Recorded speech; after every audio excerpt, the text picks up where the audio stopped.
bata nga, no? Areho mga kabatang, ganyan yung tunay na kalderitang Batangas sa amin. Simple-simple lang o Ricardo.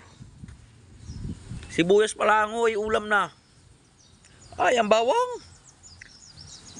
Rino at saka mamasita na sweetie powder at saka rin Eden Chase. Are ang kalderitang ang kambing na nakababad na. At sili. Mamaya ho ating isasalang yan. Yan ho ang simple-simple na kalderitang Batangas na original. Wala hong patatas at saka walang tomato sauce. Naku nga! Ari nga ako, ating umpisa na ang ating kalderitang kambing ng Batangas. Painit lang ho ng mantika ang puging-puging magluluto ng taga Batangas. Ating lalagyan ng mantika. Woohoo!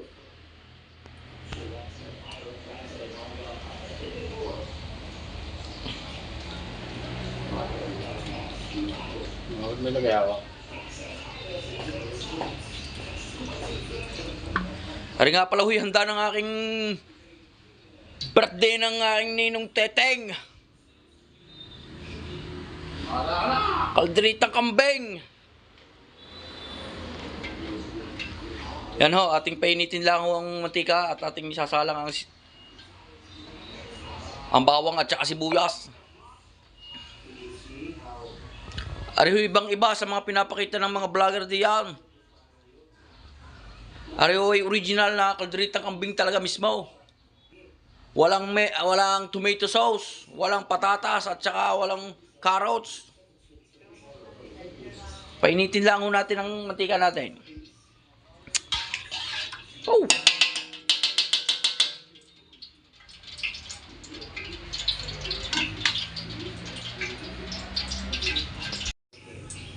Yan mga kabatang, ating ay sasalang na ho. Lalagay natin ang bawang na pagkadami-dami.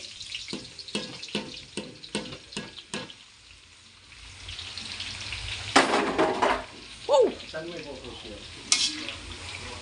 Yan ho, hintay lang natin mga golden brown bago natin lagay ang sibuyas. Sibuyas pa lang, ulam na.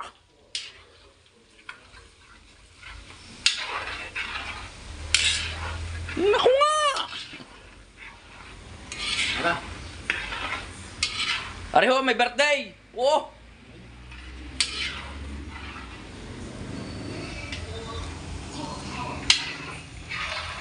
Yan na, nanalo na. Oh! Areho ang tunay na kalderitang kambing. Pwede na natin ilagay ang sibuyas. Sibuyas pa lang, ulam na. Oh! Oh! Yan ho ay mga 3 kilong sibuyas.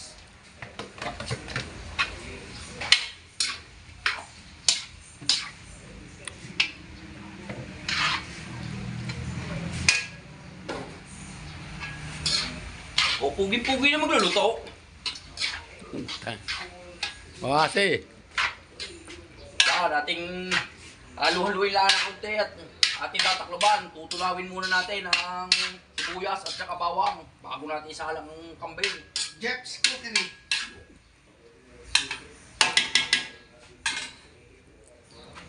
Ating tatakloban muna ho. Pareho. Yan. Tutunaw-tunaw na ang ating sibuyas. Ibig sabihin ho niyan, ating ilalagay ang sili. Diniho sa amin sa Batangas, ang sili sinasabay sa gisa para talabtab. Ano yung pag natutunaw na, yung sinyalis na huya, pwede na natin ilagay ang ating kambing. Magtutubig na. Pag tutubig na huya, magtutubig na. Walang yan, ang sibuyas talaga.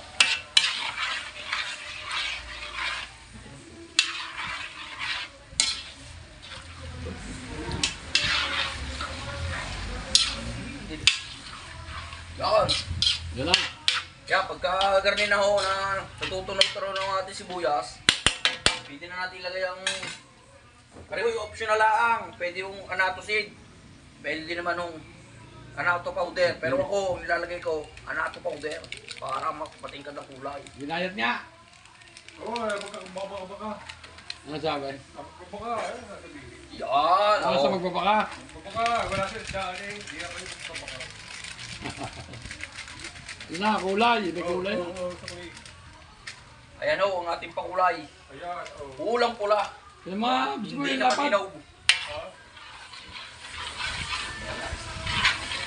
Yan! Namula na. Namula na ho. Yan ho ang aking papakulay din eh, sa amin sa Batangas. Pwede din ho asweti, yung asweti mismo. Kaya ako eh. Atin lang tutunog-tuwin pa na konti.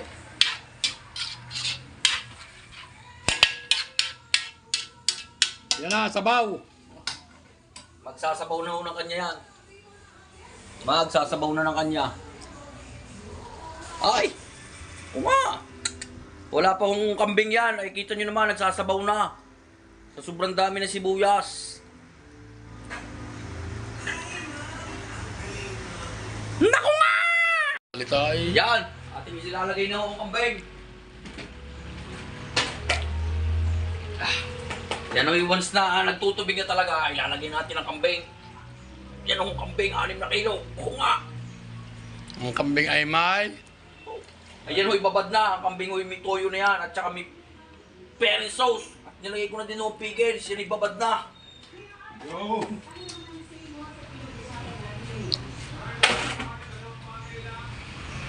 Haluin lang ho natin yan.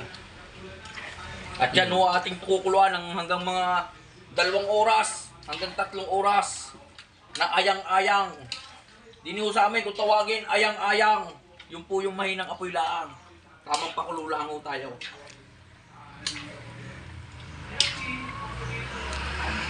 Halo-halo lang ho lagi. Huwag niyong pababayaan na diretso kulo. Kailangan alaga din ho lagi sa halo. At ayang-ayang lang ako. Ganyan ho ang kalderita sa amin. Oh! Naku nga! Yan, ating paukulan lang ho yan ng mga 2 oras hanggang 3 oras. Kanyang tulya.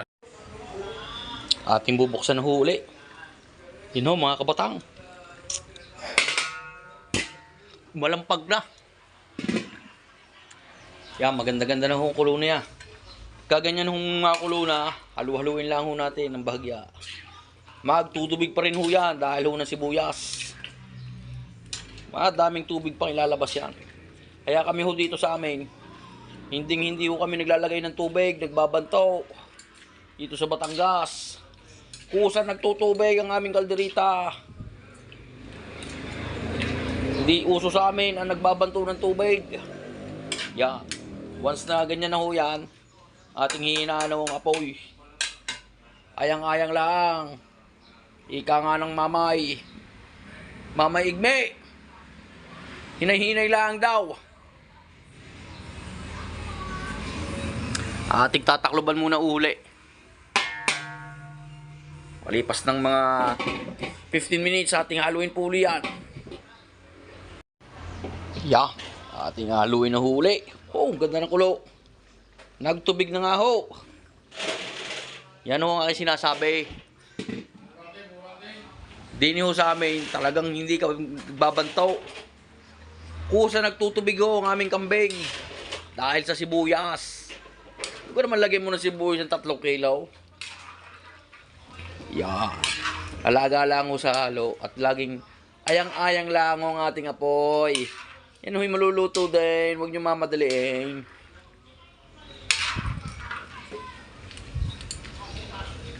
Oh.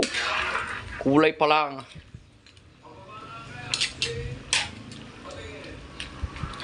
Ano, ating pakukuloyin pa rin yan. Tuloy-tuloy lang ating pakulo hanggang mga 2 oras. Siguro na may malambot na yan. Pagdating ng 2 oras. Oh. Tatakluban muna huli.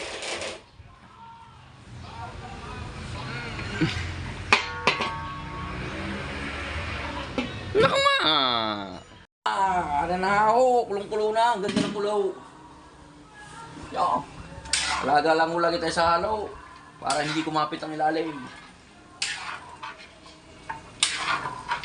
Oh. Ang sabaw. Pwede din ito natin lagyan ng ano yan, ng Reno. Para maganda, lutong-luto na ang Reno. Sibuyas na sibuyas yan. Dito sa amin, nilalagay na agad ng Reno. Habang hindi pa malambot. Yan. Sinuro mo na yan. Recipe. Ito yung ganyan tayo, mga Batanggenyo. Hindi tayo madamot sa recipe. Yan. Nilalagay na ho namin, lagay ang Reno din eh. Para lutong-lutong ang Reno. Para mamaya ating cheese na lang o ating ilalagay. Hindi walang patatas, Ika. Ay di sa amin, ay hindi ko kami naglalagay ng patatas, tsaka carrots, tsaka tomato sauce. Ano yan? Apritada? Tatagahin pa. Yan. Kung sa may lagay, halo-halo lang ng bagya uli. Ayang-ayang lang ika, sabi ng Chuigme. Oh.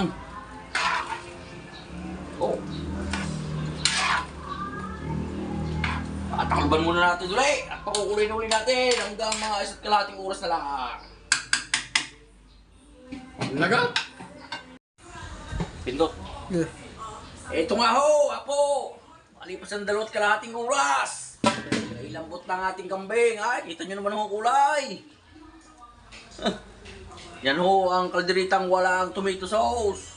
Ay, kita nyo naman ang kulay. Ay, ilalagyan ko na ho ng cheese. Asbok! Ari ho ay pakukulan na lang natin ng kaunting-kunti pa. Payang-ayang pa ng mga hanggang mga 1.5 oras.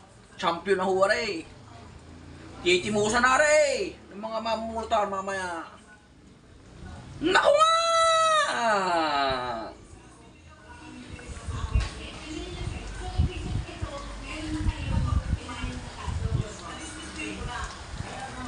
Tamang-tama ho rin yung cheese na ito.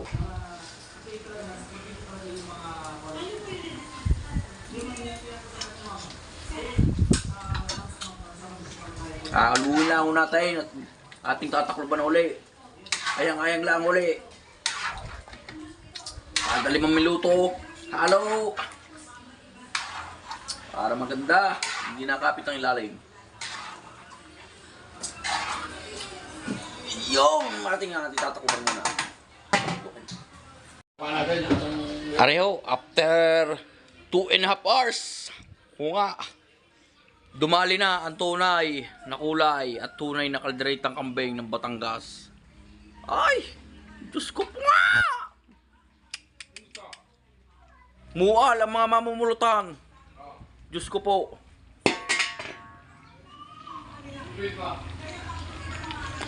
Ay! May lutang ano eh. Yan ho, ang kalderitang Batangas. Wala ho nilagay na pampalapot diyan.